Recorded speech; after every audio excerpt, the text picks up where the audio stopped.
Nous sommes très contents de vous recevoir. La première chose, je vais commencer par des consignes.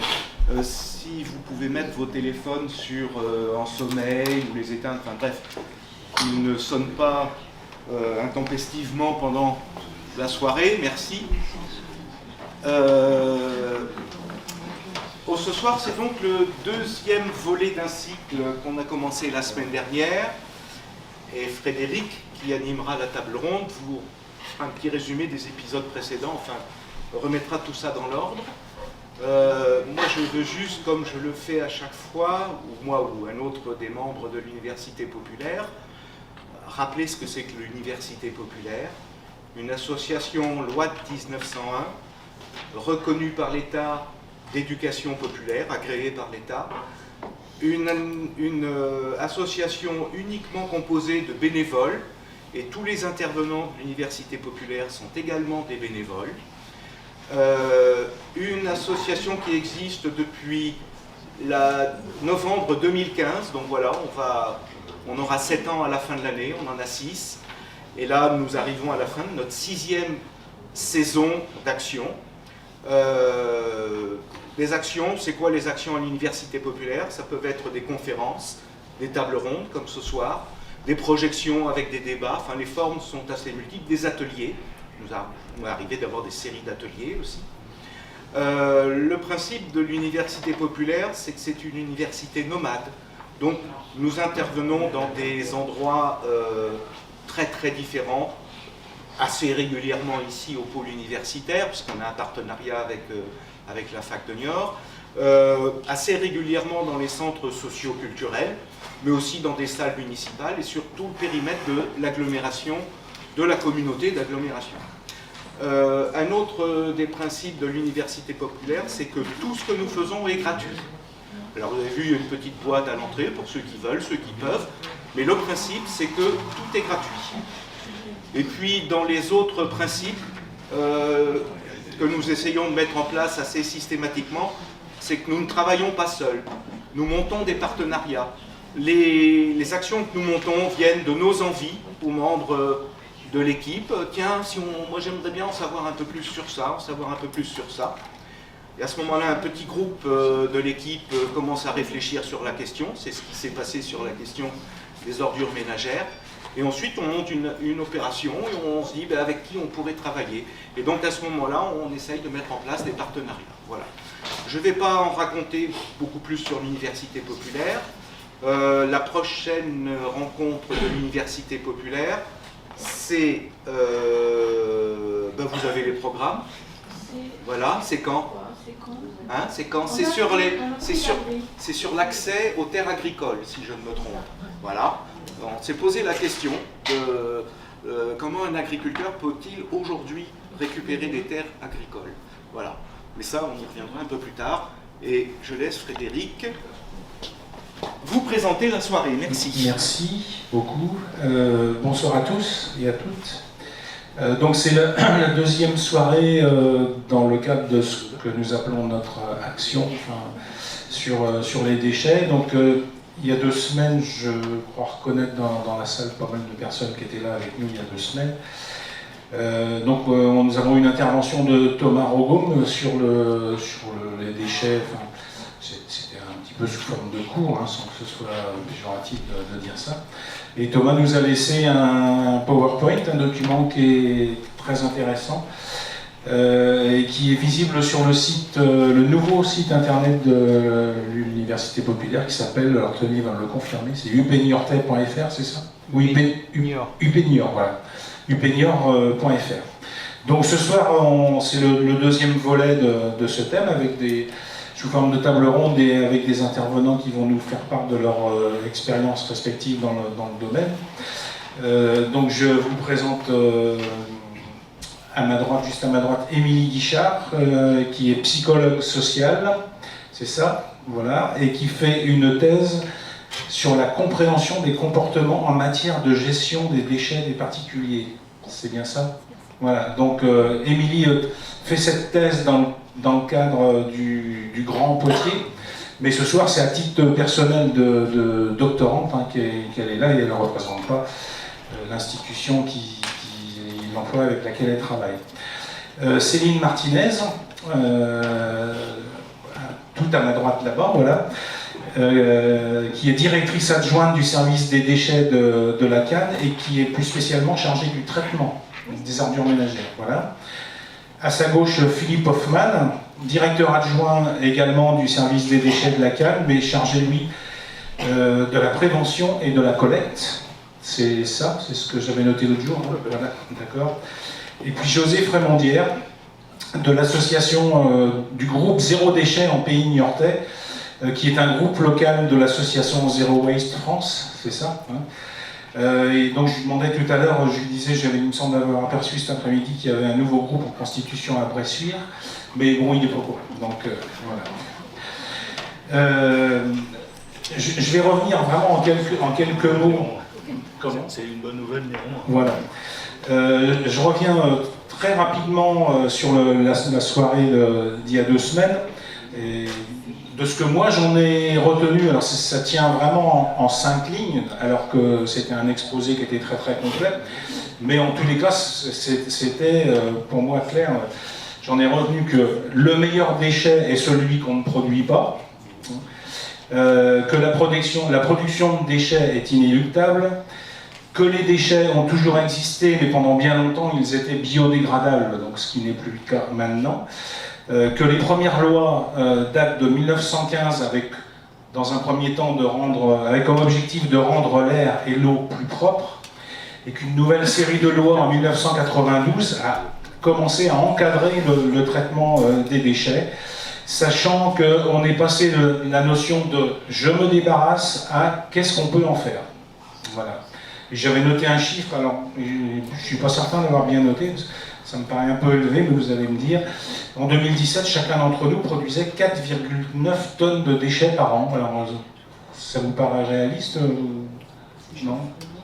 Enfin, il me semble que j'avais noté ça au cours de la soirée. Donc tout ça, ça fait qu'on est quand même des gros producteurs de déchets. Et tout ça, ça fait que il faut absolument, pour travailler dans ce domaine-là, observer nos comportements. Et ça, c'est tout à fait le job d'Émilie Guichard, qui va nous parler un petit peu de ses recherches pour sa thèse. Et ensuite, à partir de ce qu'elle va nous dire sur nos comportements de consommateurs, ben, nos 2 intervenants de la Cannes vont nous parler de la façon dont ça se passe ici sur le Niortais. Et puis José Frémondière ensuite nous parlera de l'action de Zéro Déchet en Pays Niortais. Bien entendu, bon, il va y avoir une petite partie encore un petit peu, j'allais dire, conférence, puis après sera table ronde, vous pourrez poser des questions à nos intervenants. Malgré tout, avant d'entamer le sujet, je vais les laisser chacun se présenter de façon assez courte, pour dire vraiment qu'ils sont beaucoup mieux que ce que je l'ai fait. C'était très bien, vous m'avez bien présenté. Donc effectivement, je suis doctorante depuis 3 ans à l'Université de Poitiers. Et donc je fais ce qu'on appelle une thèse CIFRE. C'est une thèse qui est financée par un acteur du monde socio-économique, donc soit une entreprise, soit une collectivité locale. Et donc j'ai la chance de faire ma thèse avec Grand Poitiers, donc sur la compréhension des comportements de gestion des déchets, et notamment sur les comportements de réduction des déchets. Et donc voilà, j'espère vous donner un peu un aperçu de ce que la psychologie peut aider à faire en matière de gestion des déchets ce soir. Bonjour, José Frémondière, moi je suis simple citoyen, je ne travaille pas dans les déchets. Depuis un certain nombre d'années, depuis d'ailleurs les années 80, on constate un réchauffement climatique. Quand on parlait de réchauffement climatique, on a vu le sommet de Rio, on a eu des COP, etc. Et donc le bilan est relativement mauvais concernant l'état de la planète. Et puis on se pose la question comment agir. Et en 2018, du coup, j'entends parler de Jérémy Pichon, qui est donc maître conférencier sur le sujet du zéro déchet. Et là, ça me paraît un peu plus évident en fait concernant l'action à réaliser. Et pour le coup, j'ai pu en fait voir avec ma famille pour pour pratiquer le zéro déchet au sein de ma famille. Et depuis 4 ans, en fait, on réussit à faire ça. Les enfants sont quand même ravis, même s'ils ont soufflé, s'il y a eu des difficultés. Et voilà. Et donc aujourd'hui, enfin depuis quelques mois, enfin ça fait depuis janvier 2021 qu'on a monté le groupe Zéro Déchet Pignortel pour élargir en fait l'action, voir ce qu'on peut faire autour de nous et surtout aussi observer les solutions qui sont possibles. Donc, puisque c'est pas forcément très simple, voilà. On essaye d'observer le territoire et de trouver des solutions. Je vais tenter le micro. Bonsoir à tous, donc Philippe Hoffman, j'ai en charge 2 pans importants de la gestion des déchets. Le premier, très très important, c'est la prévention. Donc vous disiez en introduction, le meilleur déchet c'est celui qu'on ne produit pas. Donc on commence là aussi à travailler sur ce sujet-là. Enfin, on commence, ça fait plus de 20 ans que la Cannes et la ville ont travaillé sur la prévention des déchets. Et on poursuit cette action sur l'ensemble de notre territoire, donc à travers des animations, de la sensibilisation dans les écoles, la participation dans des éco-manifestations, etc., pour toujours inciter l'usager dans ses gestes pour réduire autant que faire se peut ces déchets. Mais ça ne suffit pas, c'est pour ça que je gère également le deuxième pan qui est la collecte des déchets, donc dans toutes ces dimensions, puisque nous avons plusieurs offres de services sur notre territoire qui seront amenées à développer. Et donc Céline Martinez, j'interviens après Philippe. Donc une fois que les déchets sont collectés, ils arrivent sur nos sites de traitement ou de transfert. Et j'interviens aussi sur la partie déchetterie, avec tout ce que ça implique aussi derrière, les filières de reprise, les déclarations, on a un certain nombre de déclarations, alors on va rendre des comptes, la partie travaux, la partie marché public. Merci beaucoup de cette... Nous excusons notre directrice qui malheureusement ne pouvait pas venir ce soir. D'accord, merci. Merci de cette présentation rapide. Donc, Émilie Guichard a l'habitude d'observer nos comportements. Alors, je lui demandais tout à l'heure, est-ce que vous allez ouvrir les poubelles pour voir ce qu'il y a dedans? Elle me dit que bon, ça peut arriver, mais que son travail se fait essentiellement sous forme d'enquête. Donc, est-ce que vous pouvez nous expliquer un petit peu comment vous fonctionnez, et puis surtout, qu'est-ce que vous observez? Est-ce que nous sommes des mauvais citoyens?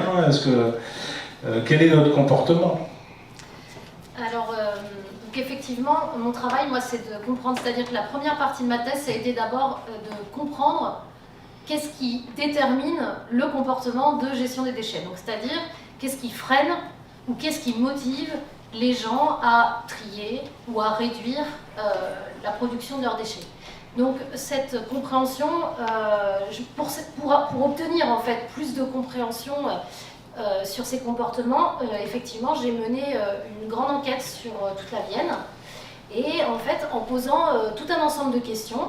Par exemple, pour moi c'est facile de trier, pour moi c'est un principe d'aller déposer mes encombrants en déchetterie, pour moi, par exemple, où mon entourage réutilise ses déchets verts dans son jardin. Donc là, vous voyez, en fait, j'ai interrogé 3 comportements différents dans cette première enquête, qui sont donc la gestion des déchets verts, la gestion des déchets qu'on apporte normalement en déchetterie, et tout ce qui est reste alimentaire, donc biodéchets, mais versant nourriture.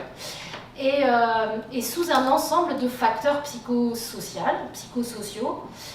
donc tout ce qui est influence sociale, comment agissent mes voisins, mon entourage, ma famille, comment je perçois le comportement, est-ce que c'est facile à produire pour moi, est-ce que ça me demande des efforts, est-ce que j'ai conscience des conséquences, des problèmes que posent les déchets, est-ce que j'ai conscience que les solutions qu'on me propose sont efficaces ou non, est-ce que trier mes déchets, bien gérer mes déchets, est-ce que c'est un sentiment, est-ce que j'éprouve un sentiment moral d'obligation à le faire, etc. Donc tout un ensemble de facteurs. Et de cette enquête, suite à un traitement statistique adapté, en fait on a pu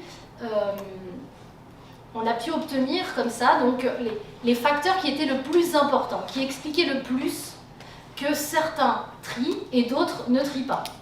Et en fait, ce qu'il en est ressorti, c'est qu'il y a deux facteurs plus importants. C'est de ressentir une obligation morale, c'est-à-dire que ça fait partie de mes principes. C'est-à-dire un peu comme la politesse, je ne me vois pas ne pas dire bonjour quand je rentre dans une pièce, et bien je ne me vois pas ne pas trier ma bouteille plastique si j'en ai une achetée. Je ne vois pas, par exemple, ne pas déposer mes vieux pots de peinture ou ma machine à laver cassée en déchetterie.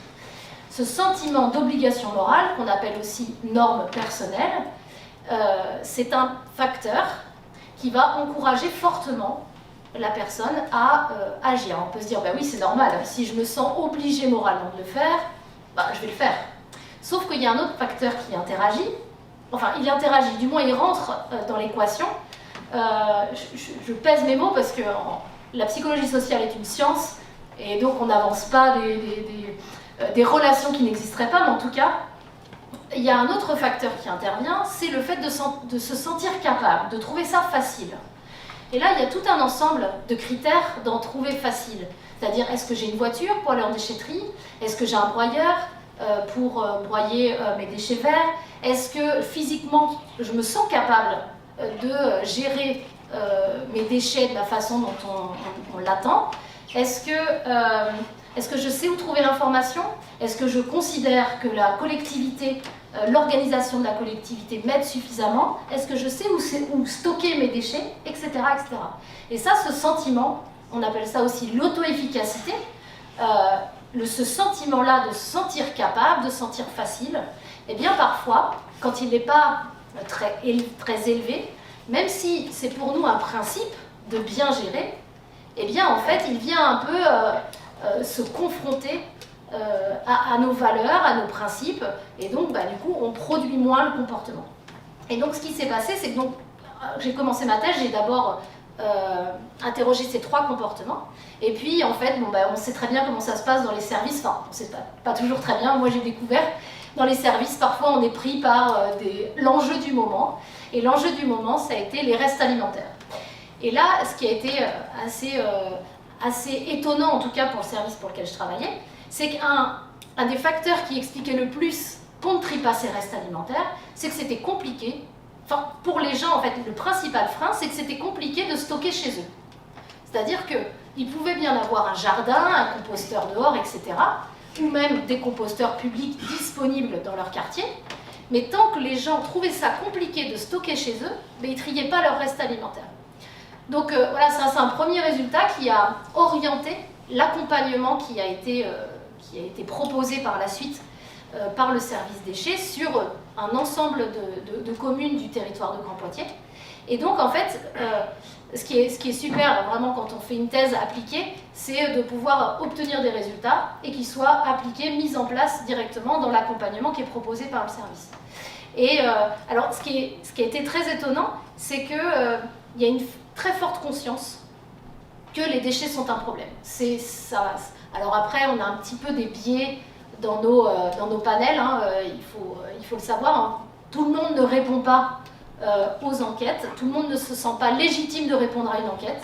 C'est un gros problème qu'on a en sociologie ou en psychologie, c'est-à-dire que en général, les gens qui répondent aux enquêtes, c'est des gens qui sont éduqués, cultivés, qui ont un statut social suffisant pour se sentir légitimes de participer à la vie publique. Donc on est conscient de ce biais, mais n'empêche que nous répondants, il y a 95% des gens qui savent que les déchets sont un problème, et autant qui sont conscients que ce qui est proposé par les collectivités sont des bonnes solutions. Donc en fait, on a un peu un terrain quand même plutôt favorable, c'est-à-dire qu'on a plus... Le travail n'est plus forcément à convaincre les gens qu'il faut faire quelque chose.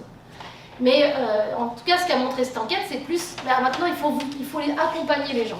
Accompagner pour que ça devienne facile et que ça s'ancre dans le quotidien. Et vous me dites si je parle trop. Le problème encore dans les limites du raisonnable. Et donc en fait, ce qui est chouette, donc depuis 3 ans, du coup, on travaille vraiment à faciliter le comportement. Mais faciliter le comportement, ça ne veut pas dire de dire aux gens que c'est facile. Au contraire, c'est presque un biais dans lequel il ne faut pas tomber. C'est-à-dire que ce sentiment de facilité, c'est un sentiment. Et donc, il faut que les gens l'éprouvent eux-mêmes. Donc, en fait, si moi je vous dis, madame, par exemple, mais c'est très facile de ne produire qu'une poubelle de déchets sélectifs par an, vous allez me regarder comme ça, et en fait, non, pour vous, ça ne vous paraît pas facile. Et si moi je vous dis que ça l'est, vous n'allez pas forcément me croire sur parole. Et en fait, c'est un peu ce qui se passe avec une partie de la population pour qui c'est encore difficile de produire certains comportements. C'est d'entendre que c'est facile, alors que pour eux, dans leur quotidien, en fait, ça ne l'est pas. Sinon, en fait, ça serait rentré peut-être dans les habitudes. Justement, est-ce que vous sentez que c'est une évolution lente?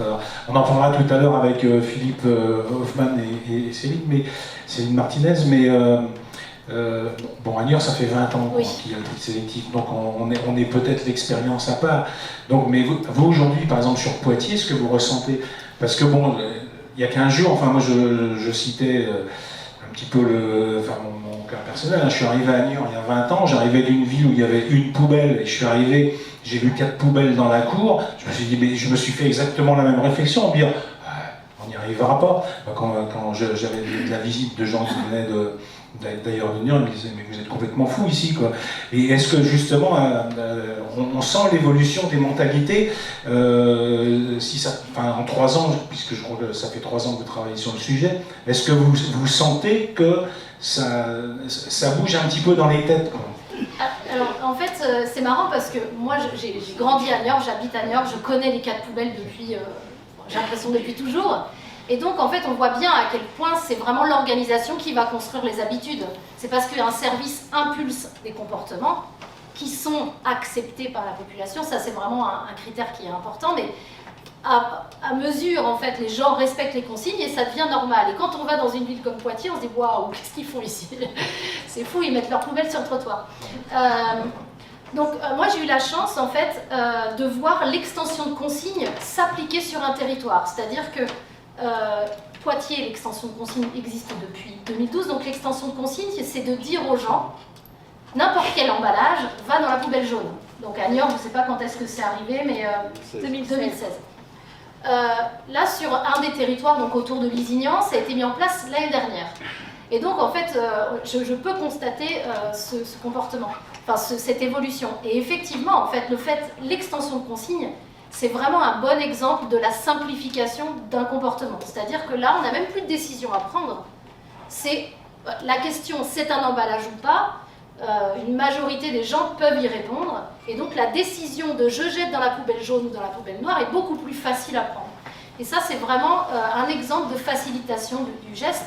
Et effectivement, donc, sur le territoire, alors pas forcément sur le territoire de Lusignan, mais sur un autre territoire, on a vu donc 56% d'augmentation du tri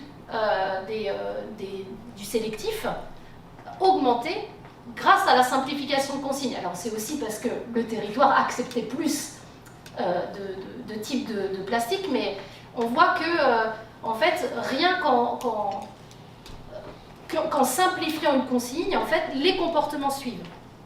C'est pas toujours le cas, mais en tout cas, sur cet exemple-là, c'est assez flagrant. Peut-être une petite précision, ce qu'on appelle le Grand Poitiers, c'est vraiment un très très grand Poitiers. Oui. 40 communes et en termes de surface. 80 km de voilà, c'est la Cannes de mémoire, c'est 45 communes, c'est ça? 40 communes. 40 communes et 820 km². Voilà. J'ai pas la superficie, je crois qu'on a 200 000 habitants. Mais effectivement, c'est très épaté comparativement à la Cannes qui est plutôt assez centrée, quoi. Et on a beaucoup de communes très rurales, surtout vraiment très, très rurales. Voilà. D'accord. Donc, on le disait, alors à Niort, c'est 4 poubelles depuis un bon moment. Je crois qu'ailleurs, sur le territoire de la Cannes, c'est un peu moins de poubelles. Hein. Malgré tout, est-ce qu'au bout de 25 ans maintenant, sur la ville de Niort, au moins 22 ans de 4 poubelles, est-ce que les Niortais sont devenus des bons élèves?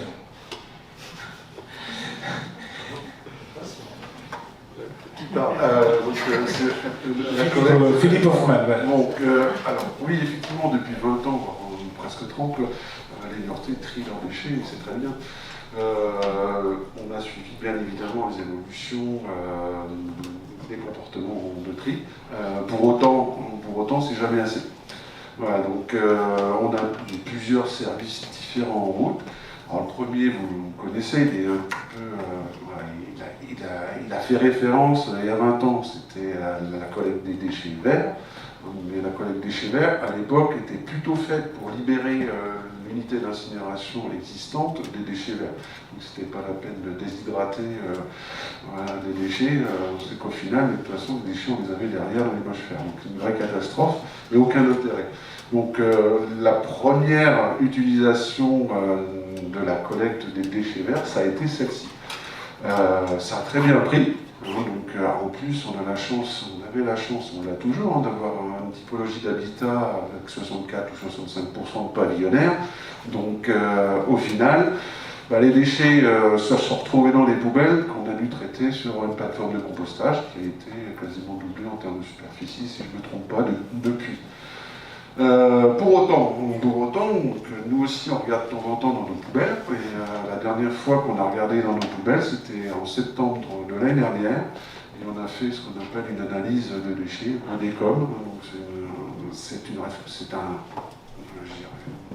méthodologie nationale qui nous permet de nous comparer déjà à nous-mêmes quand on fait des opérations tous les 5-10 ans, et de nous comparer au niveau national, voire avec d'autres collectivités de la même strate que celle de Niort. Les résultats sont bons, mais peut mieux faire. Donc on retrouve toujours, et ça c'est notre drame, beaucoup de déchets fermentescibles dans nos poubelles. Donc, on a moins de déchets verts, mais toute la part déchets dits alimentaires est importante. Donc il y a à peu près 57 kg par habitant et par an encore de déchets fermentescibles dans nos poubelles. Donc il y a besoin de poursuivre les efforts sur l'accompagnement, donc à la fois en termes de sensibilisation, et expliquer à nos usagers que effectivement le reste de repas, le reste de préparation de repas, tout ça, ça n'a rien à faire dans une poubelle d'ordures ménagères, mais c'est au niveau de notre collecte de biodéchets maintenant, puisqu'on peut mélanger les déchets verts et les déchets alimentaires, ou le compost, ou le lombricompost, donc toutes les solutions qu'on a mis en route progressivement sur notre territoire pour essayer de ressortir encore plus cette fraction qui est importante. Alors c'est d'autant plus désolant qu'en allant encore plus dans le détail, ne serait-ce que sur ces déchets-là, on s'aperçoit aussi qu'on a une bonne part de déchets alimentaires qui sont encore sous blister. C'est-à-dire que c'est des déchets, donc des gens qui ont acheté de la nourriture et qui l'ont jeté sans l'utiliser.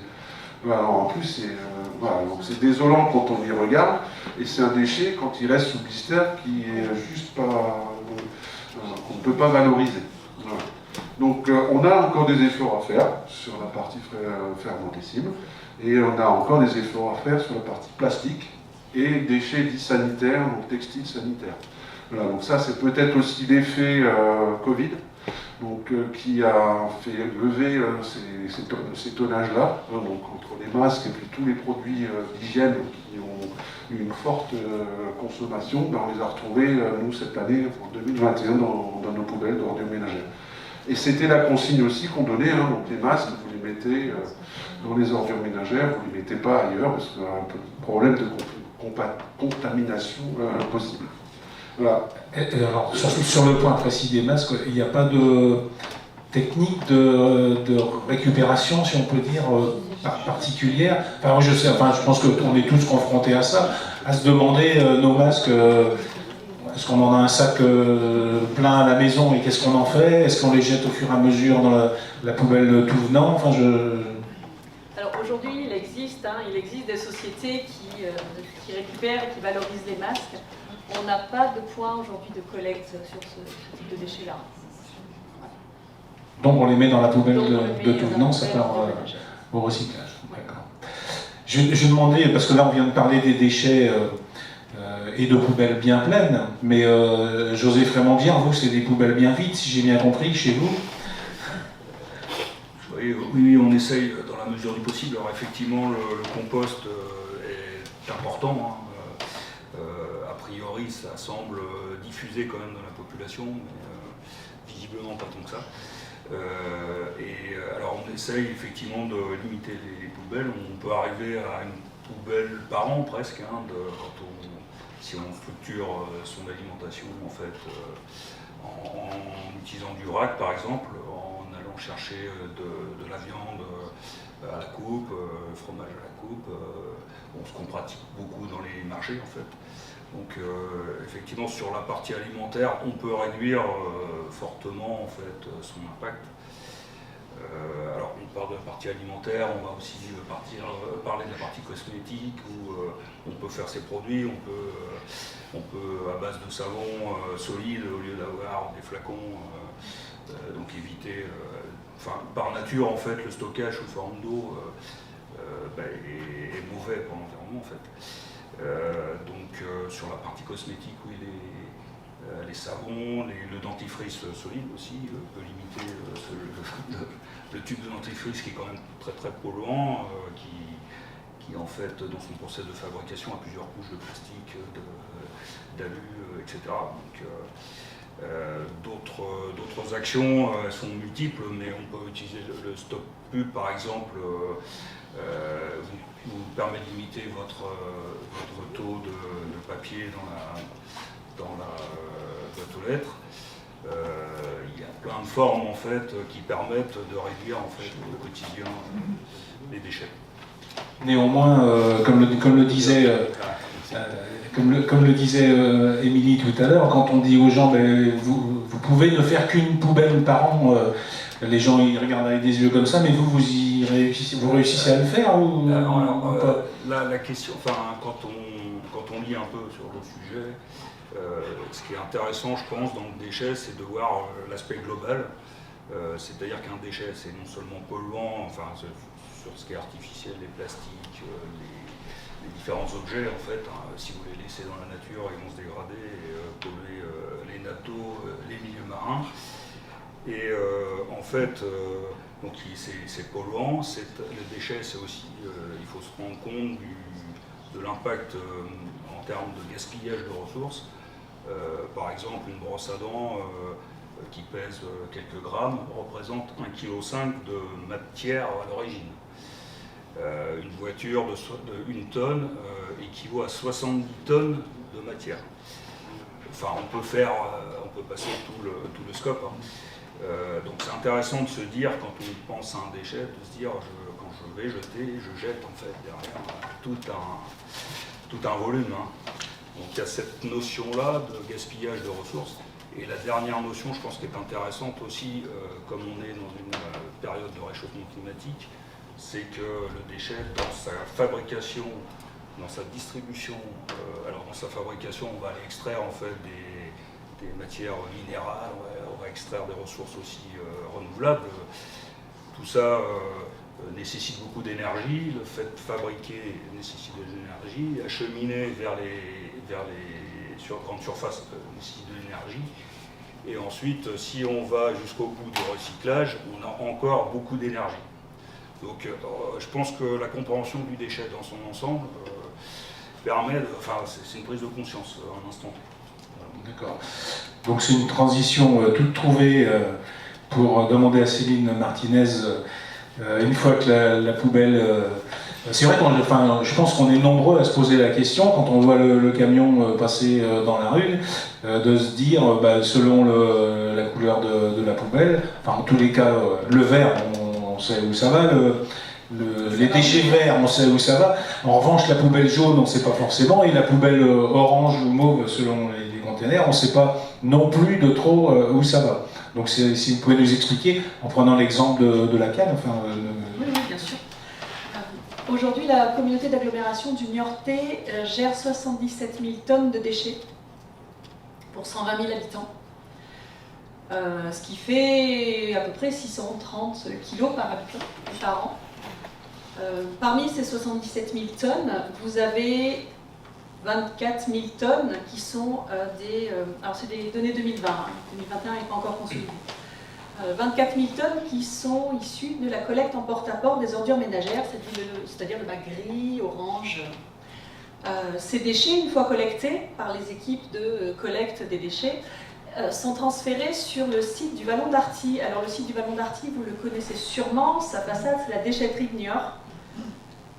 Et en fait c'est un site de 19 hectares sur lequel on trouve nos principaux sites de transfert, dont le transfert des ordures ménagères. On peut préciser que c'est route de Coulonges pour les gens qui connaissent route pas. De Coulonges. Voilà. Une fois que ça a été transféré sur ce site, on fait appel à des gros porteurs, c'est-à-dire des gros porteurs fonds mouvants avec des contenances de 90-100 mètres cubes. Nos équipes en régie rechargent les déchets à l'intérieur des gros porteurs et c'est acheminé sur nos filières. Aujourd'hui, on a 3 filières pour les ordures ménagères, 2 filières qui sont de l'enfouissement, une sur Amailloux dans le 79, une sur le Vigan dans le 86, à peu près 9500 tonnes chacune.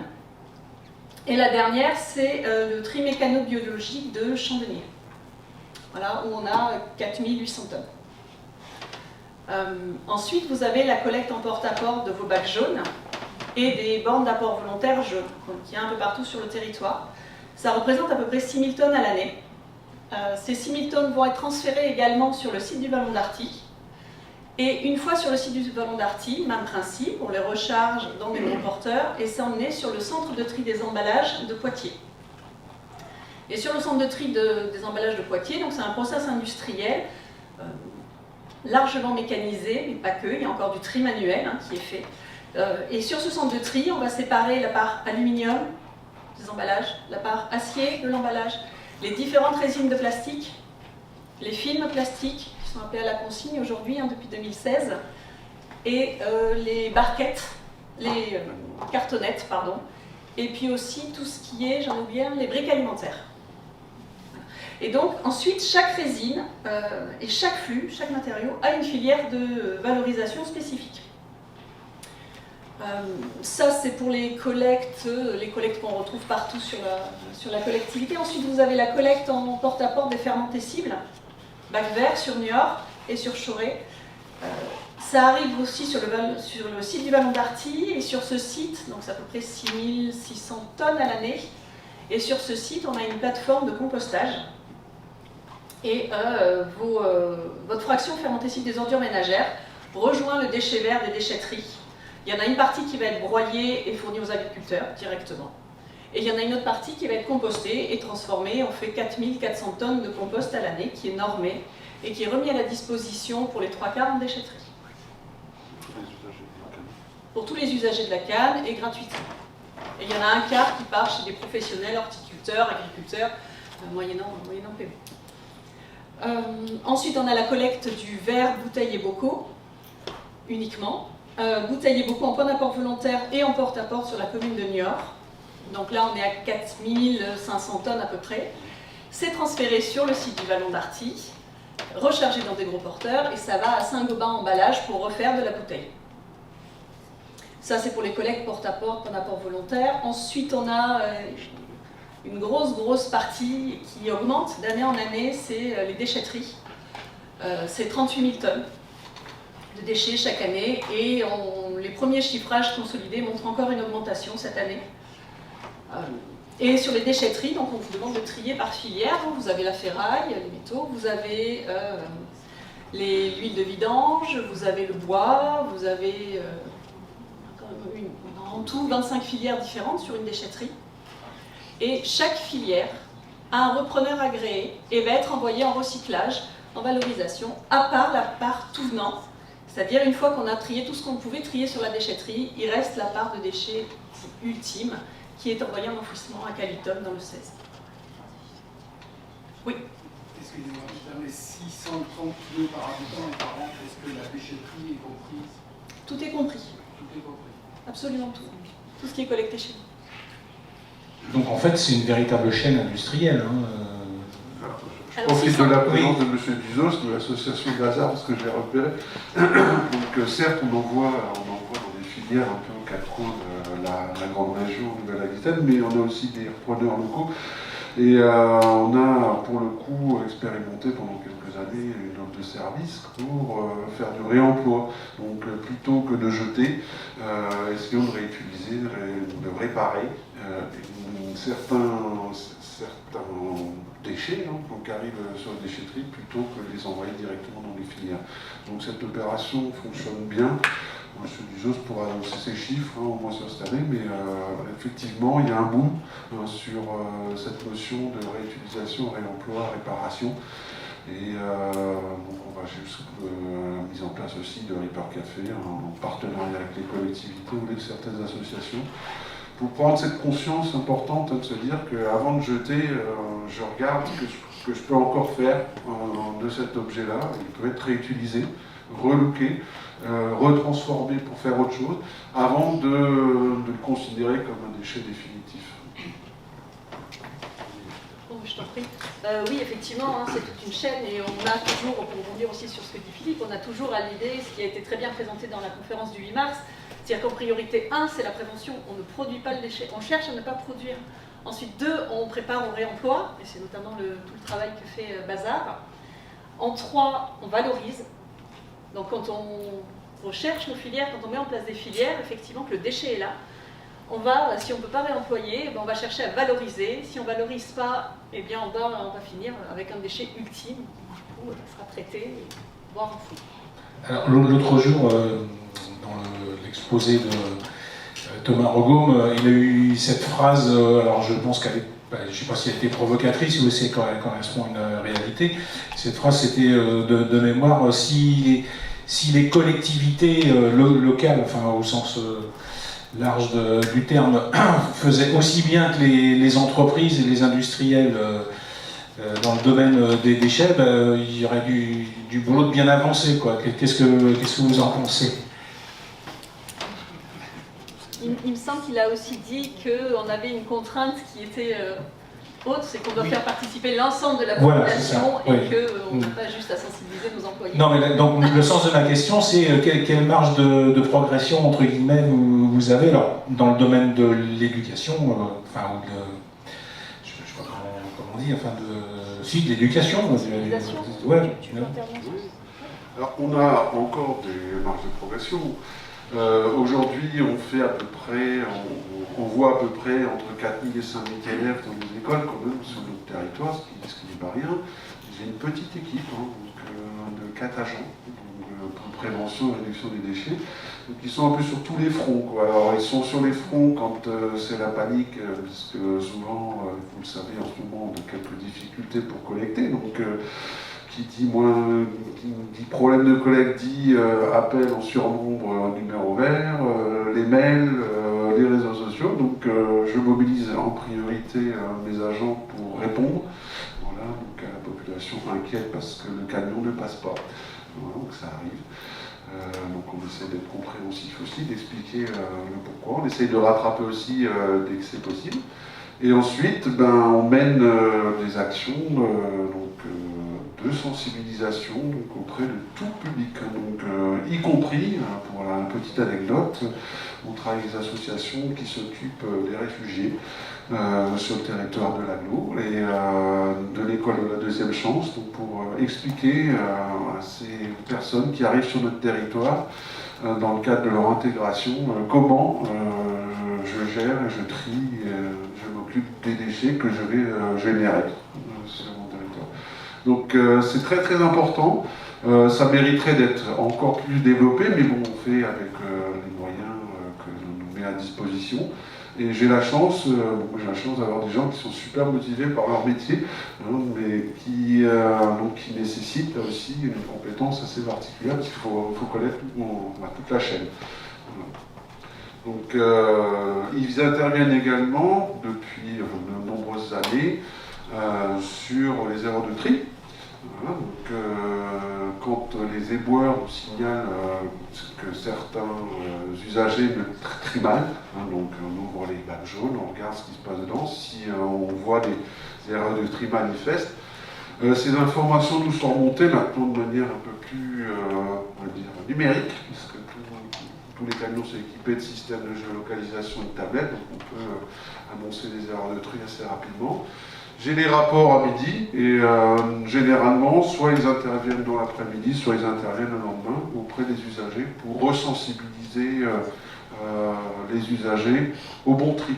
Donc ça arrive, des fois on ne fait pas attention, quelqu'un nous met un truc classique du textile dans les emballages, ça marche, ça ne va pas du tout. Donc on revient refaire de la sensibilisation au porte-à-porte. Ça c'est important, donc de continuer de garder et d'avoir cette relation avec l'usager, pour bien lui réexpliquer les gestes de tri. Donc, on fait des opérations aussi pour les nouveaux arrivants, puisqu'on a la chance d'avoir un territoire dynamique, qui est en croissance régulière en termes de population, c'est très bien. Pour autant, qui dit 1000 ou 1500 habitants de plus, dit 1000 ou 2000 bacs de plus aussi par an, quoi. Donc il faut continuellement retourner sur le terrain. Donc ça, c'est mes collègues qui font la distribution des bacs, donc qui s'en chargent aussi, puisqu'eux aussi sont formés à ces informations-là. Et également, dès qu'on a toute demande, que ce soit par Internet ou que ce soit par téléphone, mes collègues au téléphone sont tout à fait capables de faire cette approche de sensibilisation prioritaire. Émilie Guichard, est-ce que vous ressentez ça dans vos enquêtes, la volonté des gens d'accepter, j'allais dire, les remarques, et quelquefois peut-être est-ce qu'on peut dire, Philippe Hoffman, est-ce qu'on peut dire la police des ordures un petit peu parfois, non? On n'est pas dans la police des ordures. Non, je ne sais pas. Non, mais je veux dire, quand on voit un bac jaune, par exemple, avec le scotch rouge, qui est une erreur de tri, la personne peut le ressentir comme une punition, entre guillemets, quelque part. Généralement, ça rappelle vite, donc les gens sont assez étonnés, donc on les a au téléphone dans la matinée, voilà, et puis on les rassure, donc c'est pas, voilà. Ça arrive, voilà, donc c'est bien aussi, et puis c'est marquant. C'est marquant parce que dans nos rues, donc il arrive effectivement que je vois des bacs scotchés avec un ruban rouge. Donc ça réinterroge sur ma capacité à mieux trier ou bien trier. Émilie, c'est quelque chose que vous constatez ou... Pas forcément ce genre de... En tout cas, il ne rapporte pas ce genre d'événement. Ce qui revient souvent, c'est plutôt le manque d'informations. Alors que mes collègues travaillent exactement, font votre travail, et je sais à quel point la diffusion d'informations est une activité centrale du service. Mais en fait, il faut s'imaginer que dans un quotidien, il y a tellement de sollicitations, tellement de domaines où il faut savoir des choses. Les déchets, c'est toujours relégué au dernier plan, sauf quand on a évidemment des gens pour qui c'est vraiment quelque chose d'important et qui vont prendre vraiment ça à bras-le-corps, mais la majorité de la population, les déchets, c'est un peu secondaire, voire très secondaire. Donc les informations, ils ont beau les avoir sous le nez, ça tilte pas. On a par exemple un exemple à Poitiers, c'est on travaille actuellement avec les commerçants et en fait il y a une collecte de carton par semaine, c'est marqué en gros, on leur redit, j'ai fait une consultation publique où c'est marqué en énorme et à la fin ils nous disent on veut conserver les 2 collectes comme c'est actuellement. Il n'y a pas de collecte. Donc en fait on trie ce qu'on veut, ce qu'on a besoin de savoir en fait. Je veux dire, si les déchets c'est secondaire, l'information qui est liée aux déchets, ça va passer au second plan et on va trier un peu ce qu'on retient. Donc c'est ça aussi le travail, c'est comment en fait on atteint notre cible, quoi. Comment on sensibilise de manière à ce que ça imprime. Donc après c'est un peu des jeux de communication. Et je le redis, la simplification des consignes, je pense que c'est un levier important dans la généralisation, parce que, monsieur le disait, quand on arrive de quelque part, là c'est toujours la difficulté, j'arrive de je sais pas où, on faisait pas du tout comme ça, les poubelles n'étaient pas du tout de cette couleur.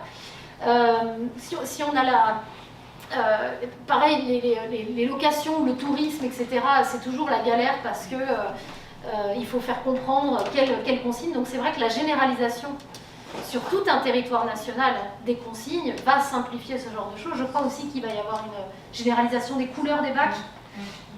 Bon, ça vient avec les nouveaux équipements, donc ça prend le temps effectivement. Mais le jaune, ça a l'air acquis un peu partout, je pense déjà. Rien que le jaune. Au moins le couvercle. Donc c'est vrai que, en fait, comment faire en sorte, et ça c'est aussi un problème de psychologie plutôt cognitive, comment faire en sorte que l'information soit tellement simplifiée qu'elle marque, quoi, qu'on la retienne. Donc voilà. José Frémandière, vous dans l'association, vous faites aussi de la pédagogie, est-ce que par exemple vous participez à des manifestations, je sais pas des salons, mais des forums d'associations par exemple, pour expliquer aux gens ce que vous faites, et il est sensibilisé à ça, quoi. Oui, on essaye, on est assez récent, c'est un groupe qui a 1 an, d'être effectivement sur les lieux de manifestation. On a été au World Keynote Day en septembre. La semaine de la CERD, on a essayé de faire des animations, notamment avec Bazar.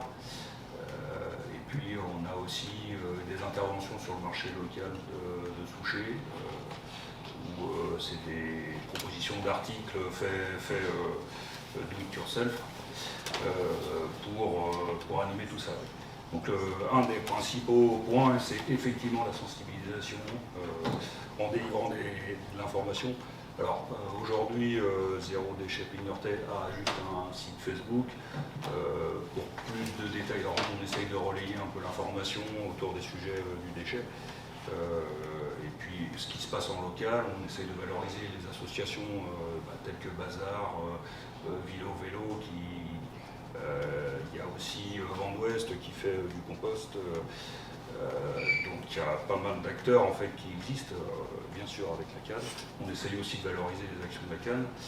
Et voilà, ça c'est un pan important. Si vous voulez en savoir plus sur la réduction des déchets, le site de Zero Waste France propose pas mal de choses. Entre autres là ce que j'ai commencé à vous décrire. Bien sûr, l'un des principes importants pour Zero Waste France, c'est effectivement la réparation, allonger la durée de vie, donc réutiliser aussi. La réutilisation, c'est éventuellement un produit, on ne le réemploie pas dans sa forme initiale, mais par exemple des tissus, on peut faire des sacs. C'est un site qui est... ça la réutilisation. C'est un site qui est bien fait, le site de Zero Waste. Pour ceux qui ne maîtrisent pas forcément l'anglais, donc c'est Zero Waste, W-A-S-T-E, qui veut dire déchets en anglais, et il y a effectivement plein d'infos. Il y a aussi, on le redira tout à l'heure, sur le site de la CAN, il y a aussi toutes les infos concernant il y a un volet, c'est déchets, je ne sais plus comment c'est l'intitulé du volet exactement, mais là du coup il y a plein d'infos pratiques. Et je voulais en arriver à cette question parce qu'on est à la fois une communauté d'agglo urbaine et rurale. Est-ce qu'il y a une différence de votre approche selon qu'on est en secteur urbain ou rural? Alors oui, il y a une différence d'approche en termes de services aux entreprises et aux usagers. Il est bien évident qu'on ne traite pas de la même manière à l'hypercentre de ville de Niort qu'une petite commune à 35 km d'ici. Pour autant, tous les usagers ont un service. Donc, dans le milieu rural, on est sur les collectes au porte-à-porte pour les ordures ménagères. Et en point d'import volontaire pour tout ce qui est emballage et verre. Et sur les communes périurbaines et urbaines, on est en collecte ordures ménagères, emballage en porte-à-porte. Et pour les communes de Niort et Choré, on y rajoute également des services de collecte en porte-à-porte pour le verre et les fermentescibles. On travaille également à améliorer notre offre de service auprès des entreprises, donc sous réserve qu'elles souhaitent utiliser nos services. Donc c'est pas une obligation du tout, donc si elles veulent gérer leurs déchets en propre, elles peuvent le faire. Nous on intervient qu'à condition qu'elles nous le demandent, qu'elles le souhaitent, sur les circuits existants pour les ordures ménagères. Voilà. Donc ces services-là, on les pratique beaucoup dans le centre-ville et sur certaines zones d'activité. Donc sur les flux, emballages et déchets fermentescibles, beaucoup pour les restaurateurs et ordures ménagères classiques. Et alors justement, Céline Martinez, en ce qui concerne les entreprises, comment vous, après en termes de traitement des déchets, comment vous procédez?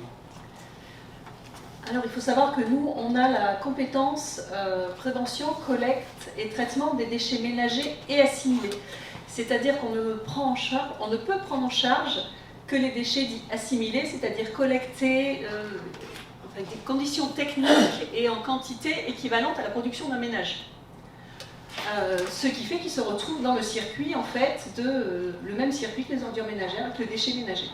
C'est-à-dire qu'une entreprise qui a un gros volume de déchets ne peut pas appeler la CAN en disant est-ce que vous pouvez venir charger une remorque chez moi On ne fait pas de collecte spécifique, on reste dans notre limite de déchets assimilés. D'accord. Est-ce que vous avez des questions parmi... On est sur le champ concurrentiel, donc les voisins n'ont pas le droit. Donc voilà, donc c'est vraiment bordé. Et c'est très bien, hein, parce qu'il y a des services, il y a des entreprises qui gèrent les déchets de manière performante aussi. Donc laissons les entreprises s'occuper des entreprises en priorité. Des questions, François? Oui. Est-ce que le fait qu'il n'y ait que de l'enfouissement et pas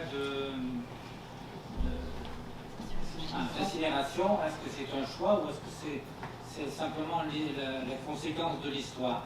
Et d'autre part, je n'ai pas compris quel était le troisième site. Vous avez parlé de 2 sites d'enfouissement et un troisième qui fait autre chose. Oui, alors le troisième site, c'est un tri mécano-biologique qui se trouve à Chandelier, qui est géré par le SMITEF, syndicat départemental de déchets, auquel la communauté d'agglomération n'a pas adhéré. Il gère les déchets ordures ménagères de l'ensemble du département, sauf de la CAN. On a une convention avec eux où on leur apporte uniquement 4800 tonnes d'ordures ménagères. Qu'est-ce qu'ils font? Alors c'est un tri mécano-biologique, en fait c'est un process industriel dans lequel on va avoir une séparation mécanique, déchets organiques et autres déchets. La part de déchets organiques, composés essentiellement de déchets assez fins, va être compostée. Donc ils vont retirer, de mémoire c'est 5-6% de compost.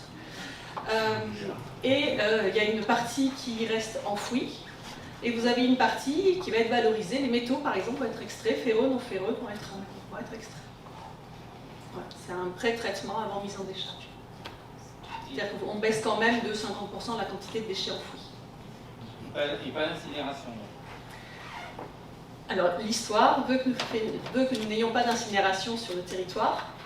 Et les incinérateurs les plus proches sont sur La Rochelle et Chillé. Et aujourd'hui, n'ont pas suffisamment de vides de four pour nous accueillir.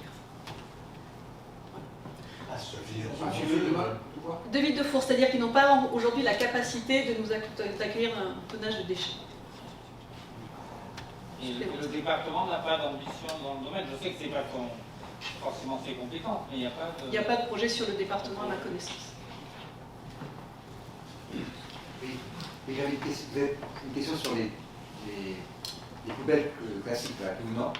Vous avez dit on retrouve encore du déchet ménager, ou plutôt de repas, pour 57 kg par an et par habitant. Ça représente quel pourcentage de la... Ça représente à peu près 20 à 25%. 20 à 25% de votre poubelle, donc avec des déchets alimentaires.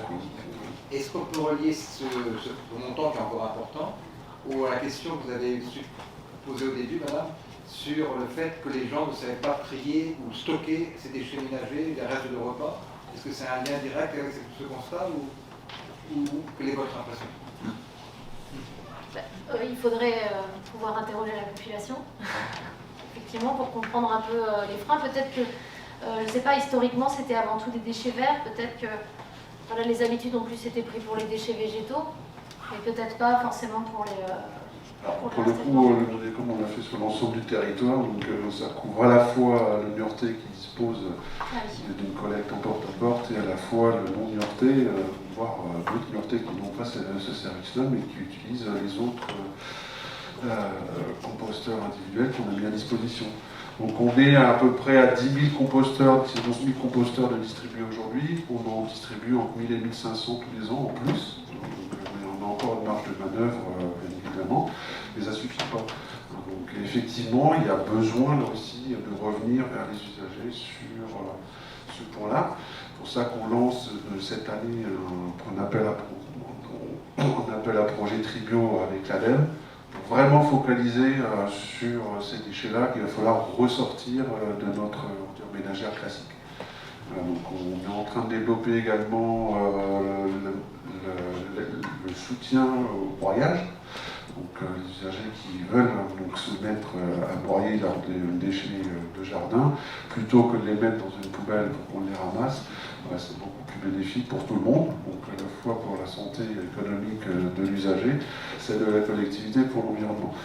Donc on est également en train de tester auprès d'une vingtaine de familles des lambris-composteurs. C'est une autre démarche, donc beaucoup plus intrusive, parce qu'il faut gérer des petites bêtes dans un appareil. C'est pas évident, moi j'ai essayé, je me suis foiré 2 fois déjà.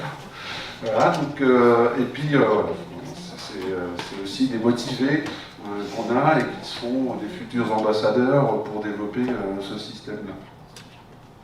Et le principe du fonctionnement, c'était du lombricompostage. Alors c'est pas compliqué en soi, hein, c'est que vous nourrissez en gros des petits vers donc, qui vont vous alimenter avec vos reliefs de repas essentiellement et qui vont transformer tous ces déchets, ces pieds déchets en bons petits composts que vous allez pouvoir réutiliser.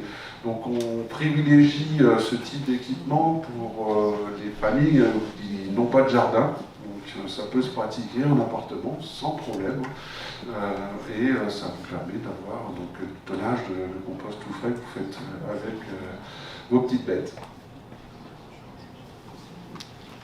Également, point important, donc tous les ans on a un programme jardin naturel qu'on anime avec les associations locales, des parcours pédagogiques sur la bonne utilisation d'un composteur, sur comment je fais mon broyat, comment je fais mes pratiques culturelles avec les déchets que je génère par ma consommation.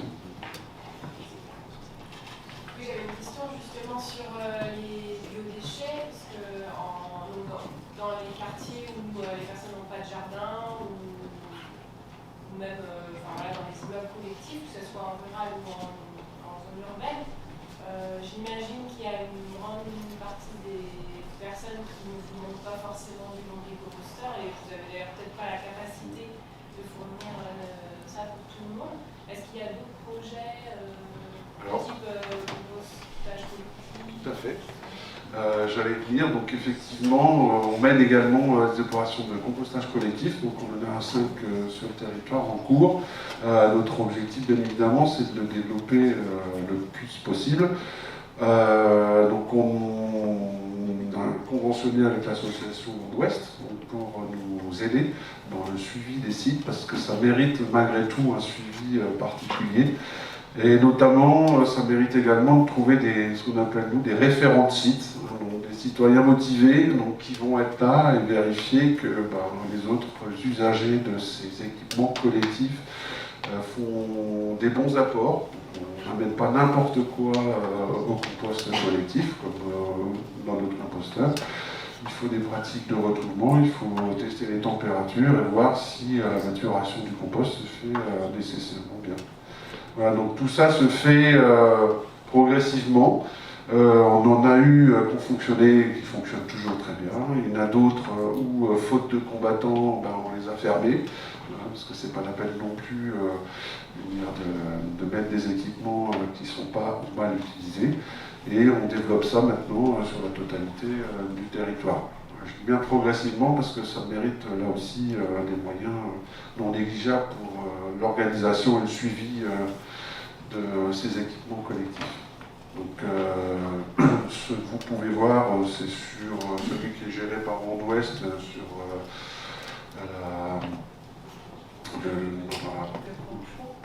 le Pontron. Voilà. Il y en a un également au Plouboucher. Voilà. On en a un sur la commune Saint-André, mais qui est géré avec un syndic. Voilà, parce qu'on teste aussi et on essaie d'emmener certains syndics sur ces sujets-là. C'est pas toujours évident, hein, donc quand il y a des copropriétés.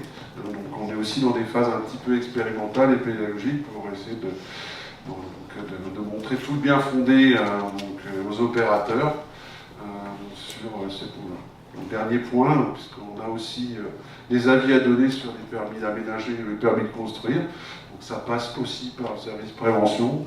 Donc on a un œil maintenant très attentif sur tout ce qui est collecte et outils de collecte des biodéchets. Donc en maison individuelle, on préconise maintenant le composteur individuel. Et sur les projets d'aménagement collectif, c'est du compostage collectif. Donc l'aménageur doit intégrer cette réflexion-là dans son programme.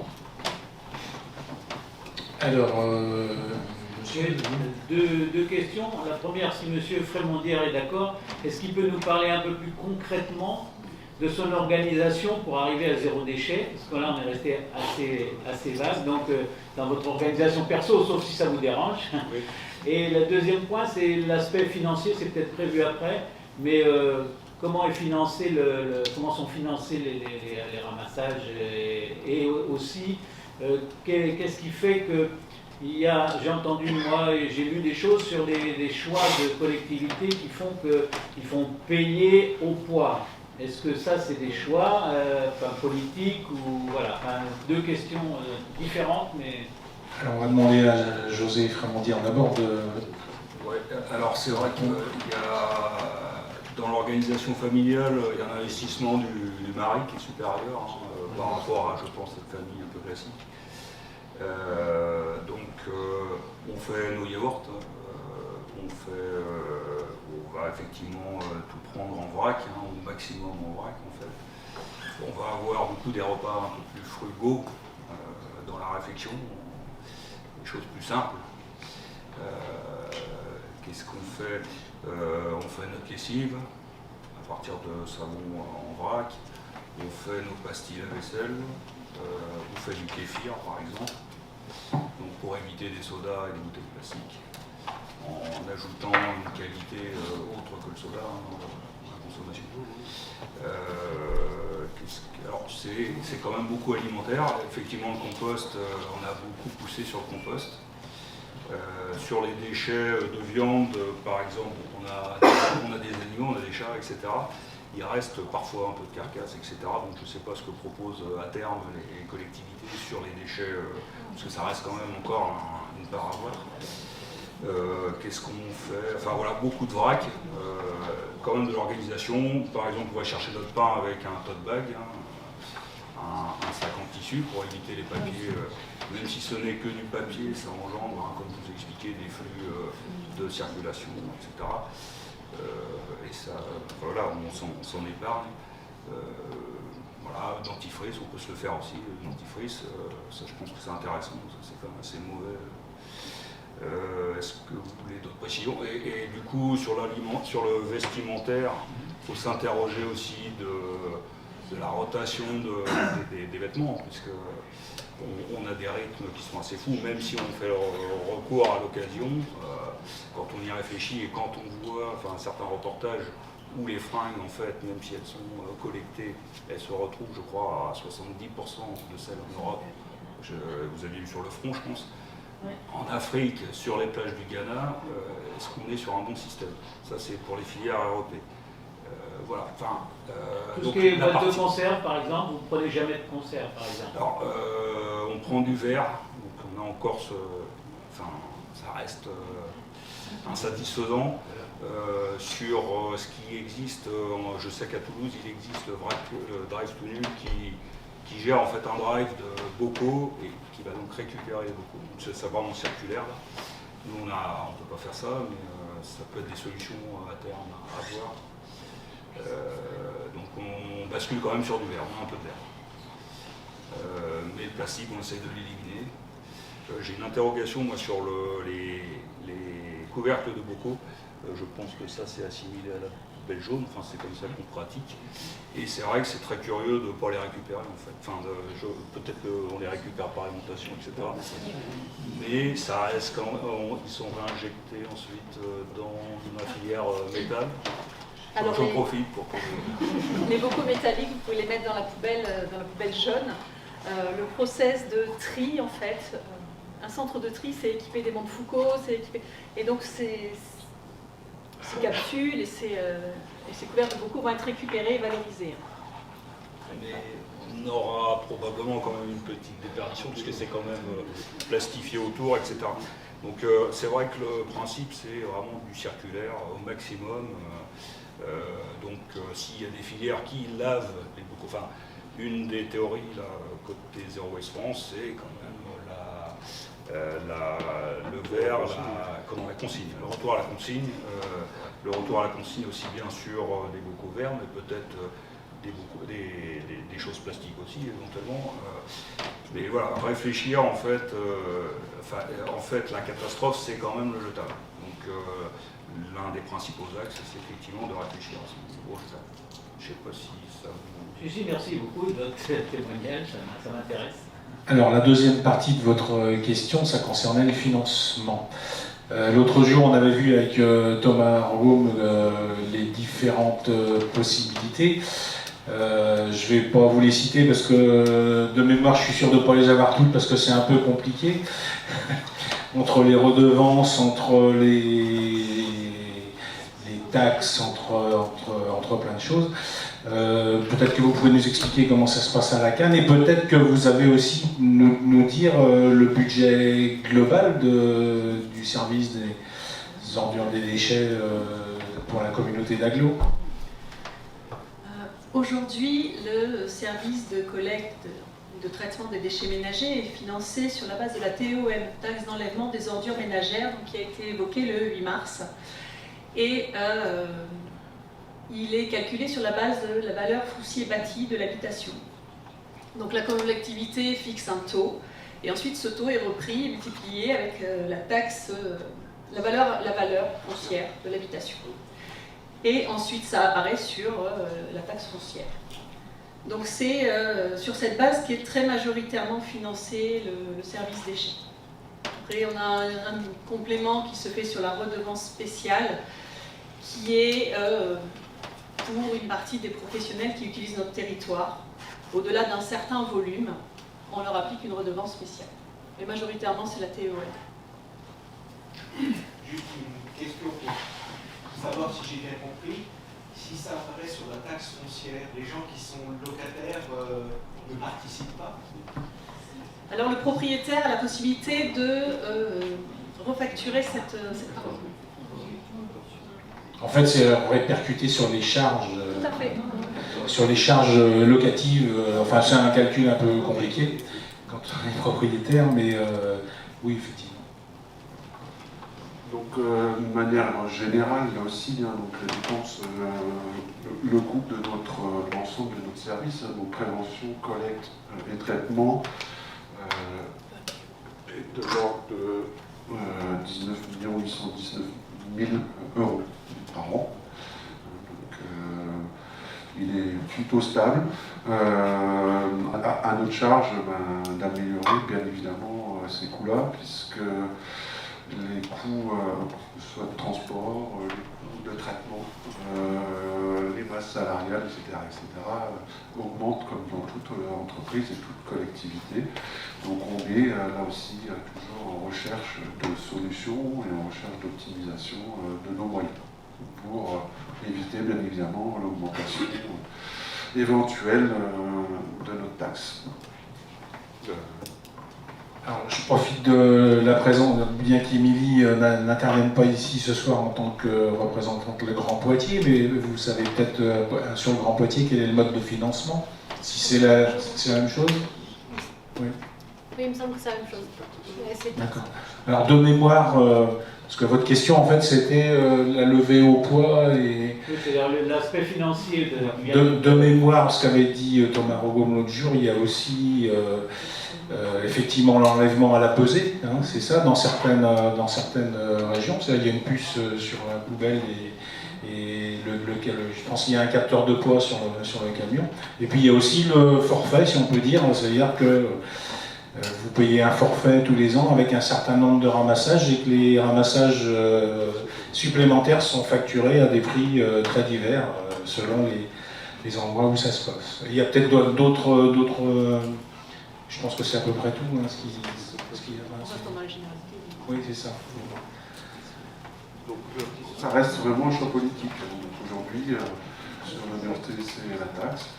On a réfléchi là aussi, mais on offre sur éventuellement une taxe incitative, mais pour l'instant, il y a avantages et inconvénients aussi, puisque qui dit mise en place de ces équipements-là, ça veut dire changer les bacs. Voilà, ça commence par ça. Ça veut dire rééquiper l'ensemble des véhicules avec des systèmes de capteurs électroniques et j'en passe des meilleurs, avec quelques difficultés quand même. Ça veut dire mettre en place un système de facturation avec toutes les difficultés qu'on peut avoir aussi si la poubelle elle est mal tarée, enfin, si le camion est mal taré, avec des erreurs de calcul difficilement acceptables aussi pour l'usager. Donc voilà, il y a avantage aussi. Ça permet de pas toujours de limiter effectivement les poids, mais c'est aussi de temps en temps un peu la guerre dans les rues, où à partir du moment où je paye le poids, il y a des bacs qui se remplissent tout seuls la nuit, quoi. Donc les gens ils sont là, ils attendent que le camion passe pour sortir le bac, et ils leur rendent vite fait parce que sinon ils se prennent 3 pochons dans leur bac. Voilà. Donc aujourd'hui on en est très loin, mais il faut aussi tenir compte de ces aspects-là, quoi. Je rajoute juste une chose, un aspect social aussi sur les inconvénients de la taxe incitative, c'est qu'il y a des périodes de la vie où on est contraint de produire des déchets. Et là, ça fait quand même, ça produit quand même des inégalités sociales face à ces taxes à la pesée ou au poids. Les couches. Voilà.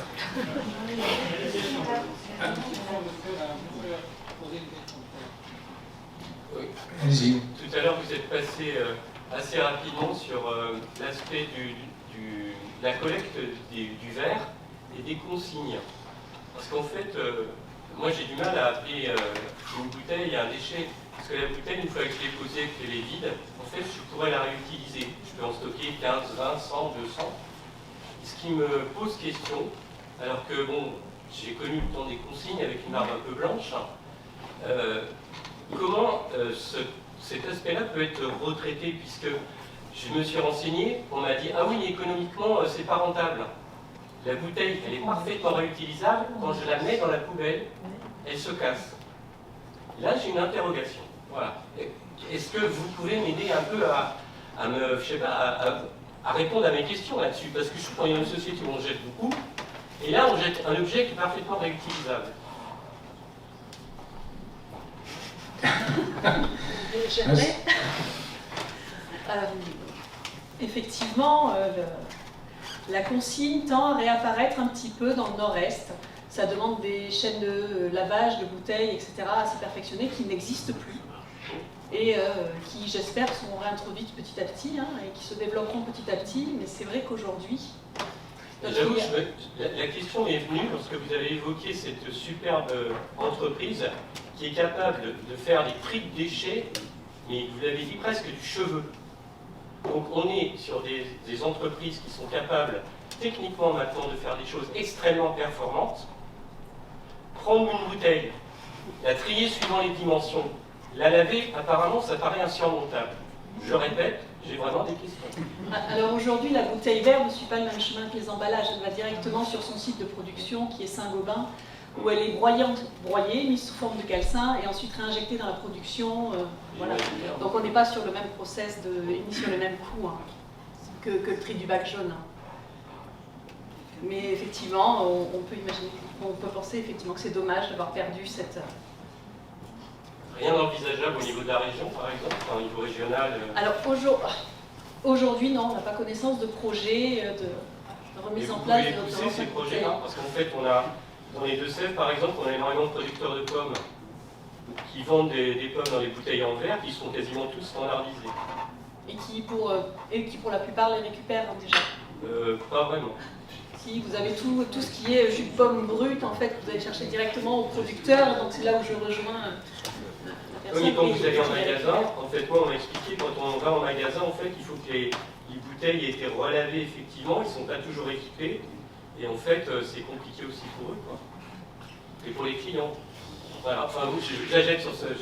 Non, mais c'est important, mais ceci dit, si on revient 30 ans en arrière, moi aussi j'ai un peu de barbe blanche, et je vendais mes bouteilles à la consigne, je pense que je pouvais récupérer 3 centimes pour m'acheter mes 40 bars. Mais c'était aussi lié au fait qu'on était beaucoup sur les circuits courts. Voilà, et que le brasseur du coin il récupérait ses bouteilles parce qu'il avait un gisement de consommateurs local. Les pinardiers, pareil, je me rappelle, donc j'allais avec mon papa chercher du vin d'Alsace parce que je viens de là-bas. Donc à chaque fois qu'on allait acheter du vin, on revenait avec des caisses de bouteilles vides. Voilà, et ces pratiques-là se sont perdues. Aussi parce qu'on a changé de modèle économique. Voilà, et on a décidé du jour au lendemain que effectivement la consigne c'était plus le bon système. Voilà. Alors on revoit, l'exemple du jus de pomme est intéressant, mais les brasseurs locaux c'est pareil. Donc on a de plus en plus de petites brasseries qui se remettent en route, même localement, on est dans le Niortais, et ils reprennent leurs bouteilles. Voilà, parce qu'il y a là aussi donc une reprise de conscience de ces opérateurs-là sur moi il faut que je gère mes déchets aussi. Et sur des petites quantités, il y a plus intérêt sûrement à passer par un processus de lavage simple et de pasteurisation des bouteilles que de faire le cycle. Bon, je jette la bouteille, je fais refaire des bouteilles à un certain coût que je vais refaire supporter aux consommateurs. Alors, qui n'a pas posé de questions et qui pas de monde. Je voulais savoir sur l'ensemble de la gestion des déchets, combien représentait à peu près la valorisation qu'on fait sur certains déchets. Ça représente combien de pourcentage? La vente du fer, Alors, je vais vous donner tout ça de tête. 22 heures, c'est peut-être un peu risqué, mais je vais essayer. La vente des matériaux aujourd'hui représente, pour les matériaux d'emballage, on doit être à peu près à 300 000 €. Alors, c'est extrêmement fluctuant. On suit des cours nationaux, voire mondiaux, de récupération de matière. Et donc c'est extrêmement fluctuant. On a eu notamment une baisse lors du confinement, une grosse baisse sur la reprise des matériaux. Donc ça évolue énormément d'une année sur l'autre. 300 000 €, c'est à peu près 2019. La ferraille, c'est pareil, on suit des cours, c'est réactualisé tous les mois. Donc il y a des mois, on va être à 200 € la tonne, et puis il y a des mois, on sera à 50 € la tonne. Donc on tente de border nos marchés pour ne pas avoir de chute trop brutale, ou etc., qui pénaliserait le budget. Néanmoins, on est tributaire de ces cours de matière.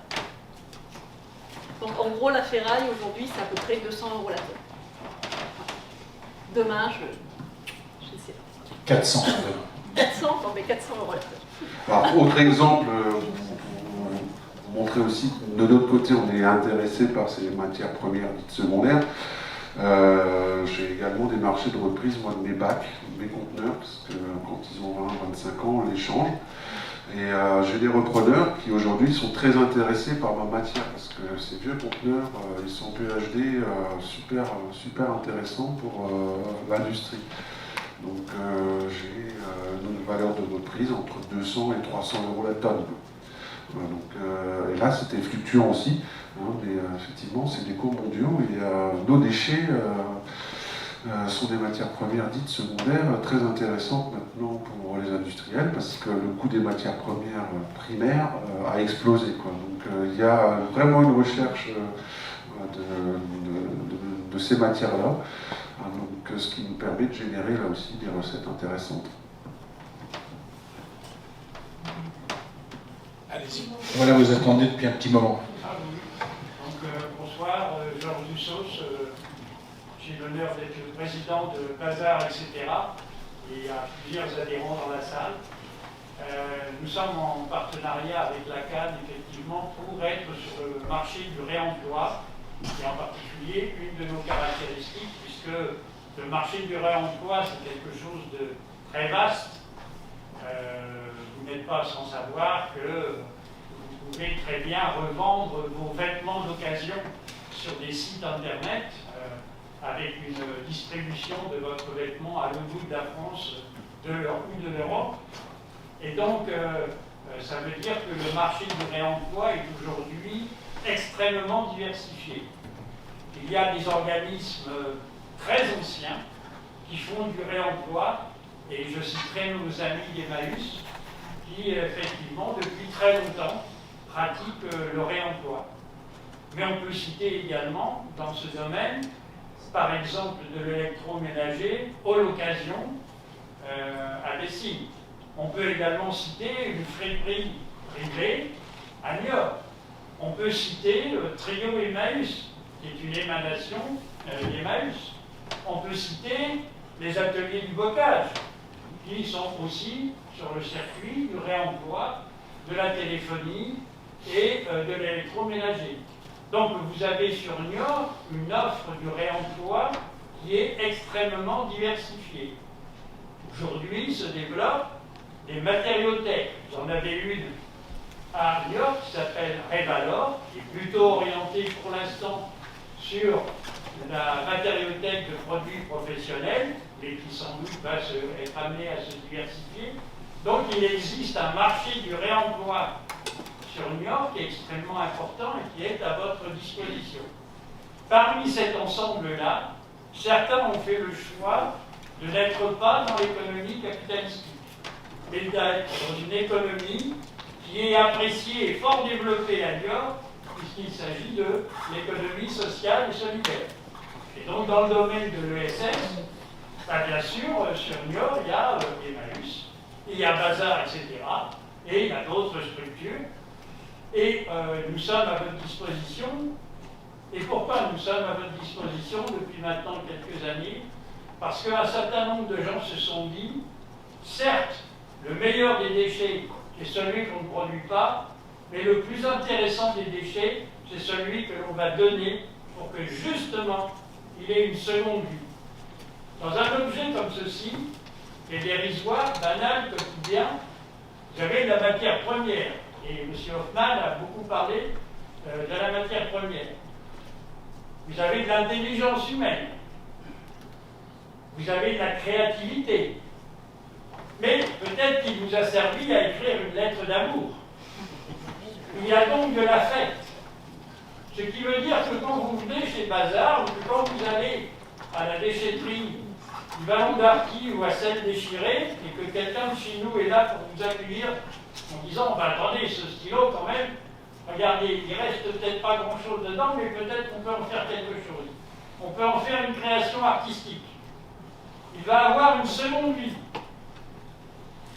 Peut-être même après une troisième vie. Et c'est l'idée que n'importe lequel des objets, et surtout ceux que vous avez stockés dans vos granges, dans vos greniers, dans vos caves, ou derrière le lit, parce que c'était inavouable de l'afficher, eh bien ces objets, ils peuvent avoir une seconde, une troisième vie entre nos mains.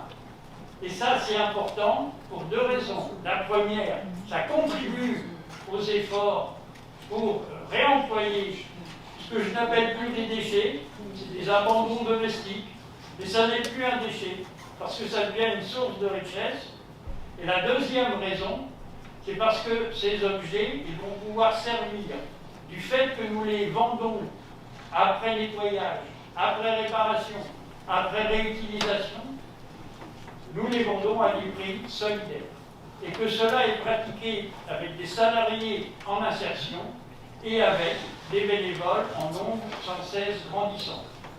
Voilà un petit peu la philosophie qu'a introduite M. Hoffman en parlant de Bazar, etc. Et je crois que c'est quelque chose qui est à votre service pour le réemploi et pour toutes les bonnes options, également celles qui sont développées par Zero Waste. Merci. Alors, je pense que monsieur, j'ai oublié votre nom, monsieur Zéro Déchet, vous avez... José Frémondière. Vous avez oublié de dire une chose importante pour commencer le zéro déchet, c'est qu'il y ait partout à disposition de tout le monde un point d'eau potable qui éviterait qu'on ait des petites bouteilles en plastique. Je vois que vous avez soif depuis le début, on a oublié ça. Alors voilà, je pense que l'eau potable, dans beaucoup d'endroits, c'est déjà un début.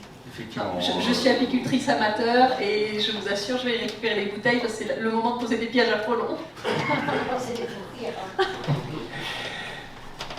Monsieur... Oui, j'avais deux questions. Une qui est en prolongement de la précédente, c'était à propos des déchets de tout venant, environ 200 kg par an et par habitant à la cave. Vous avez noté qu'il y a des différences entre la ville-centre, comme New York, et les villes rurales. Est-ce qu'il y a une différence importante dans le tonnage par habitant entre ville-centre et ville rurale? Et la deuxième question, c'était à propos de l'évolution des tonnages collectés. Vous avez dit à un moment donné que la partie, je crois, dépôt en déchetterie était croissante. Vous voulez savoir quelle était la tendance générale et quel était de votre point de vue, puisque les actions, le point de vue de collecteur, les actions les plus efficaces pour réduire ce tonnage déposé.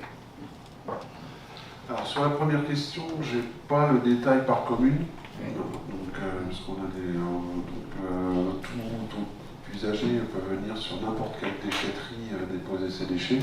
Donc on a un tonnage global, donc on a un tonnage certes par déchetterie, mais il n'est pas forcément à identifier pour définir quelle commune va apporter plus de tout venant que d'autres. Sur la partie volume global et tout venant, oui, on continue à augmenter nos tonnages. Alors c'est aussi lié à notre activité, hein, donc je traite à peu près une centaine de permis de construire par an, donc quand on traite des permis de construire, donc plus ou moins grand, les activités fonctionnent, génèrent forcément des déchets. Et tous ces déchets-là, on les traite autant que faire se peut sur nos équipements. Alors soit c'est les habitants qui les amènent, soit c'est les entreprises qui les amènent. Mais bon, au final, je veux dire, le volume est là et il croît là aussi en fonction de l'évolution de notre territoire. Donc, autre point important aussi qu'on peut constater, mais on l'avait déjà dit la dernière fois, aujourd'hui, on accepte les déchets de tout le territoire, voire au-delà. Donc, on va rectifier gentiment le tir. Je termine. Excusez-moi, comment pouvez-vous savoir qu'il y a des gens au-delà? Ma collègue va vous répondre, puisqu'elle suit ça de près depuis de nombreuses années, et c'est pas pour rien si les élus ont décidé de mettre en place cette année le contrôle d'accès. Donc ça permet là aussi de privilégier l'accès à nos services en priorité aux usagers de la canne, et c'est bien normal, hein, donc avant de privilégier l'accès de ces mêmes services à des usagers hors canne qui pour le coup ne participent pas financièrement à l'effort de guerre qu'il faut mener sur ce sujet-là. Alors pour le suivi, les gens qui viennent. On constate sur les déchetteries périphériques, celles qui sont proches des territoires voisins, j'ai rien contre mes collègues, il n'y a pas de souci, sauf que le service des déchetteries de la canne est financé par les usagers de la canne aujourd'hui. Que nos voisins ont mis en place des contrôles d'accès déjà, et pour certains très restrictifs, puisque en Vendée on a 12 passages à l'année, etc. Et donc on a, depuis la mise en place de ces contrôles d'accès sur les différents territoires, notamment les contrôles d'accès très restrictifs, 12 passages par an, c'est plus de 2 fois moins que ce qu'on propose aujourd'hui. On a constaté qu'on a une augmentation très nette sur ces déchetteries-là en limite de territoire. Voilà. Y compris, en l'occurrence là, c'est un exemple de la Vendée, on a des congés en décalé, et effectivement, la semaine des congés vendéens, on a un surcroît d'usagers en déchetterie. Voilà. Coïncidence ou pas, je ne sais pas, le contrôle d'accès me le dira. En tout cas, aujourd'hui, c'est estimé à 20% à peu près de déchets qu'on ne devrait pas capter. J'avais perçu tout à l'heure Pierre.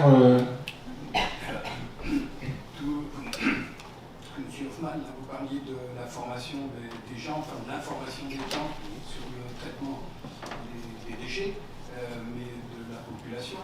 Mais on a parlé de déchets sous blister tout à l'heure, des capsules, du verre. Quelles sont les formations, entre guillemets, qui s'adressent aux industriels, à ceux qui produisent le déchet? Est-ce qu'il y a des actions vis-à-vis de ça? Je vais laisser Céline répondre. Le système national qui tend à se développer, c'est la responsabilité élargie des producteurs. Donc ça a été également exposé très bien par le conférencier il y a 15 jours. Et la responsabilité élargie du producteur fonctionne sur le principe de mise en place d'écotaxes par le producteur de déchets initial. Donc c'est le cas depuis depuis au moins 25 ans sur les emballages. Et, mais là, l'écotaxe, vous ne la voyez pas affichée sur les étiquettes. Par contre, aujourd'hui, quand vous allez acheter un déchet d'équipement électrique et électronique, un aspirateur, vous voyez apparaître une écotaxe. Et en fait, cette écotaxe sert à financer les services de collecte de déchets. C'est pour ça que vous avez des bennes spécifiques pour les D3E, parce qu'elles vont être prises en charge, ces déchets d'équipement électrique et électronique vont être prises en charge par l'éco-organisme. C'est pareil pour le mobilier. Dans une déchetterie, il y a quelques années, vous aviez l'habitude de trier par matériaux.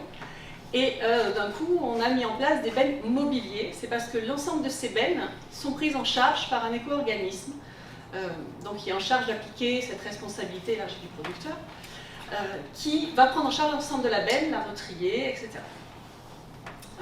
Notamment sur les emballages. Donc cette bouteille d'eau participe, donc il y a une écotaxe que paye le producteur sur cette bouteille d'eau. Cette écotaxe sert à financer le service de collecte en partie. Et il y a une partie recherche et développement, où il y a notamment des appels à projets et des sensibilisations auprès des producteurs de déchets qui sont réalisés par l'éco-organisme qui s'appelle Citeo aujourd'hui. Alors cette bouteille d'eau, c'est plus la même qu'il y a quelques années parce qu'elle est beaucoup plus légère. Je ne sais pas si certains... Quand elle est vide, elle est beaucoup plus fragile, entre guillemets.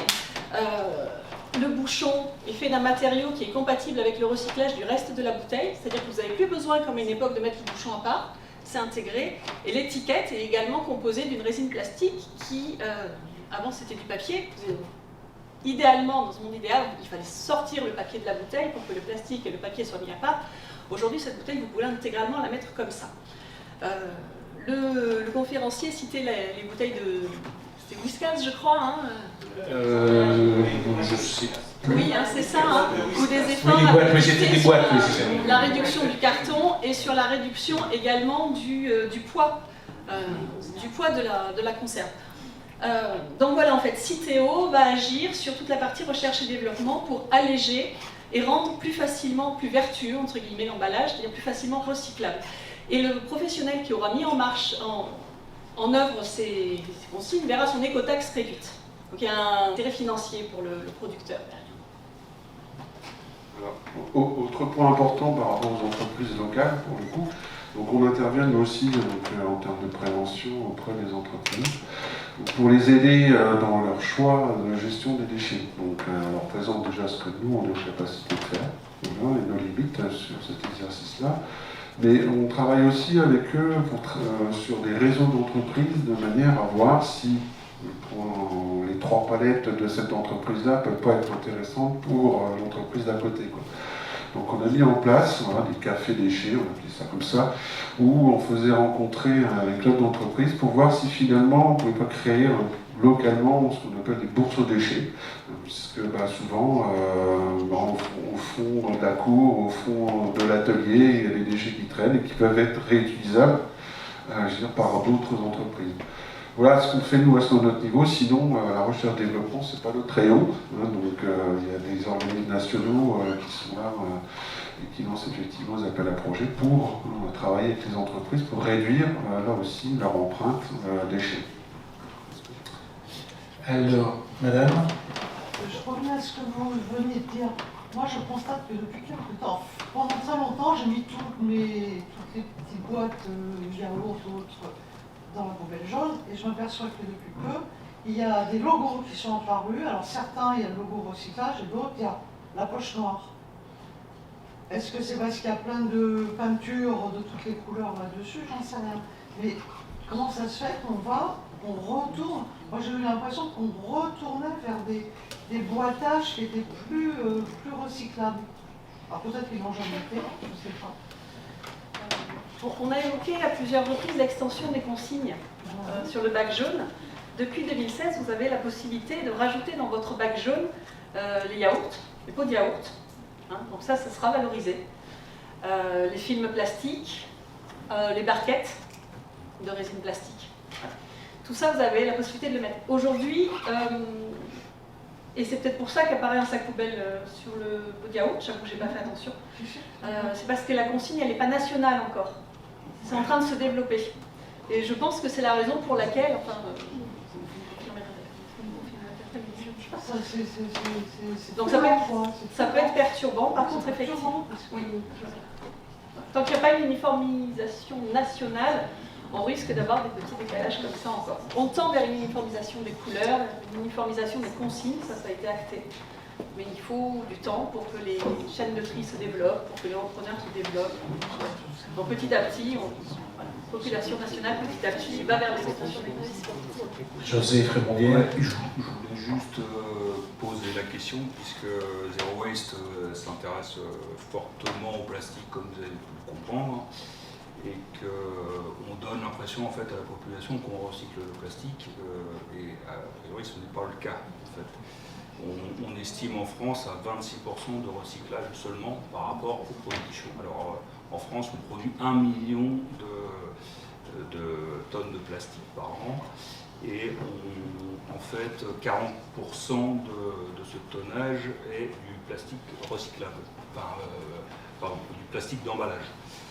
Donc on a effectivement, on retrouve beaucoup de plastique en Afrique, en Asie. Alors je ne pense pas que ce soit les collectivités qui directement déversent là-bas, mais la France et l'Europe ont alimenté ces flux, soit par des flux un peu plus occultes, mais voilà, il y a quand même un problème, il ne faut pas vivre dans l'innocence du plastique de l'emballage. Le plastique, alors moi j'ai les chiffres, hein, le plastique pour 50% maximum en fait est susceptible d'être recyclé réellement. Notamment il y a les plastiques PET qui on maîtrise la filière, il y en a pour 10% à peu près, parce que c'est du plastique transparent, et il faut pour le recycler ne pas mettre d'adjuvant en couleur, sinon il faut le séparer. Donc c'est quelque chose quand même d'assez sérieux, et on continue à en produire. Donc alors c'est pas, faut pas faire le reproche aux collectivités. Citeo, puisqu'on en a parlé, il faut comprendre le fonctionnement, il est quand même à la bonne des producteurs en fait. Ce sont des adhérents en fait, et donc en fait on n'a pas de contrôle de l'État de ça. C'est l'adhérent qui paye pour son organisme de collecte, et donc en fait c'est censé être un système pollueur-payeur, et la sanction visiblement n'est pas suffisante, et on ne pousse pas à la réduction de ce matériau. Voilà. Bon, c'est très long. Il y a un excellent ouvrage qui est sur le sujet de Zero Waste France. C'est intéressant d'en connaître un peu la substance. Voilà. Alors après, juste en complément d'information, et je ne serai certainement pas dans la polémique plastique, pas plastique, enfin voilà. C'est pas mon métier, je reste vraiment focalisée sur le déchet ménager assimilé qu'on collecte, ni sur le déchet industriel, ni voilà. Pour ce qui est du plastique aujourd'hui qui est collecté dans les bacs jaunes, donc il va sur le centre de tri, on l'a évoqué tout à l'heure. Sur le centre de tri, c'est séparé aujourd'hui en 4 flux différents de plastique. Donc le PET que vous avez évoqué, le PET clair, la bouteille d'eau pas ou peu teintée, le PET foncé, donc le bouteille de Perrier ou voilà, de Badois, rouge, voilà, donc qui est effectivement teinté, et un flux qu'on appelle le PE-PPPS, qui est un peu plus fourre-tout, et aujourd'hui où des filières sont développées avec l'extension des consignes de tri, et où là aussi les recherches de débouchés, il me sert. Les recherches de débouchés ne sont pas forcément évidentes. Nos emballages plastiques, une fois triés, pour ces 3 flux-là, vont auprès de Valorplast, que vous devez connaître, c'est le donc Valorplast aujourd'hui qui fait recycler 70% de nos plastiques en France, dans le 48, dans l'extrémité est principalement, et les pourcentages restants sont sur des filières en Europe, Espagne, on a le Pays-Bas, on a l'Allemagne, on a l'Italie. Voilà. Donc on reste sur des filières de proximité ou de relative proximité. Ce qui est une grosse amélioration par rapport à, finalement, il n'y a pas si longtemps que ça, où on pouvait partir sur du grand export. Émilie, vous voulez rajouter quelque chose sur le sujet? Non, mais en fait, c'est un effet un peu pervers de l'extension de consigne, c'est-à-dire que avec l'extension de consigne, forcément, on capte tout un flux et qui va être en augmentation, puisqu'il y a des choses avant qu'on jetait dans les OM, donc forcément, tout ce qui est tri sélectif va énormément augmenter, c'est logique, hein, c'est des vases communicants. Et c'est pour ça que, je pense qu'on l'a tous dit ici ce soir, le recyclage n'est pas la solution, la production, la réduction des déchets est la solution.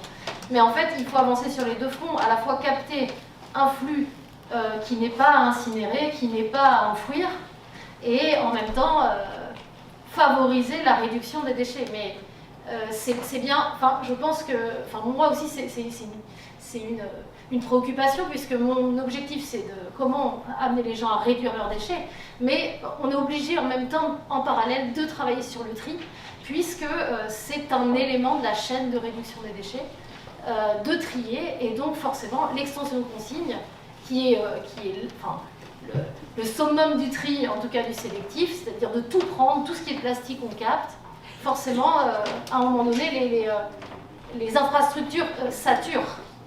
Et donc, effectivement, je suis complètement d'accord avec le fait que, de toute manière, il va falloir réduire.